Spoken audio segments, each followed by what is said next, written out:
precedent-setting change to immigration policy is currently before this chamber today and has been passed. I'm using this time to raise this crucial matter because today an immigration amendment bill on a merit-based system with a lottery on working visas was passed. The ballot was actually put in place before jobs are secured, so they don't have to show they have a job to actually go in there. So it's ballot first, and then let's see if you can get a job, secure a job. However, this is more than a profound departure from decades of immigration policy. Labor is deceitfully opening yet another backdoor to permanent residency for yet more people in this country is unable to accommodate. The Albanese government may be a sideshow, but our immigration system shouldn't be run like a chook raffle or lucky dip.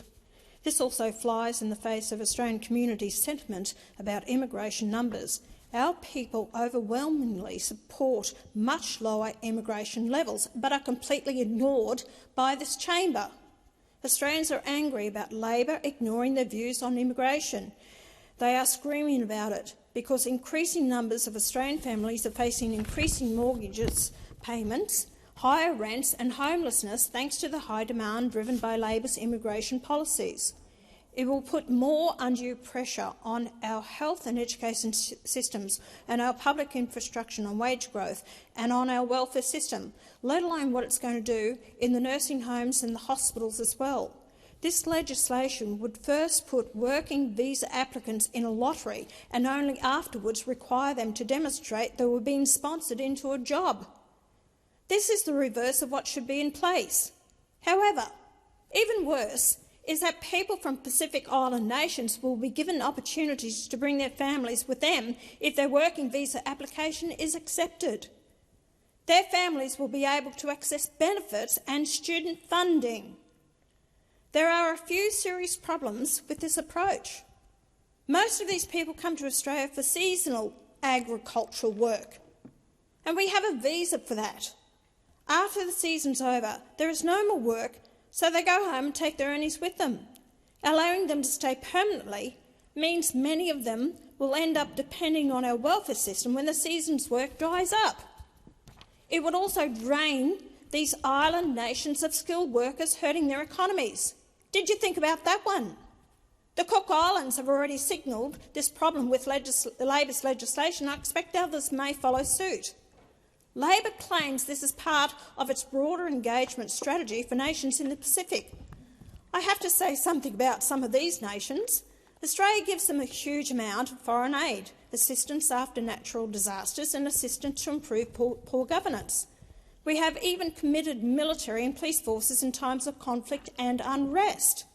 In exchange, these nations beat us up over Australia's 1% of global human carbon dioxide emissions. The irony is they go to communist China for money for infrastructure and say nothing about that country's 30% of global emissions.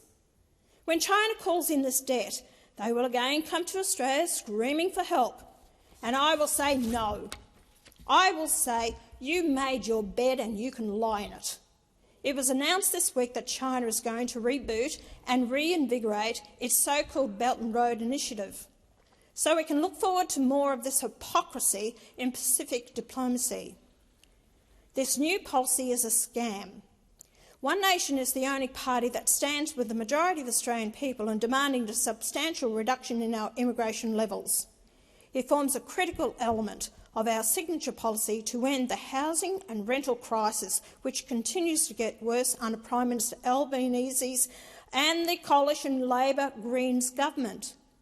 And until we address this, and that's why One Nation was I believe, the only party, because went on the Voices, to oppose this migration bill today, because it hasn't been well thought out. We actually have visas for people to come into the nation to actually do a working visa, and then once they've done the work, they go back. But to give them a lottery to come here as permanents, and then their families, give them access to our education, help and HECS debts, what are we doing to our own people here? We can't afford this. Our housing and rental crisis, our homes are in crisis, and you still the back door of bringing more people in this country to increase the immigration numbers that you have in Australia. It's an absolute shame and disgrace. Your time has expired, Senator Hanson. I'll call Senator Polley.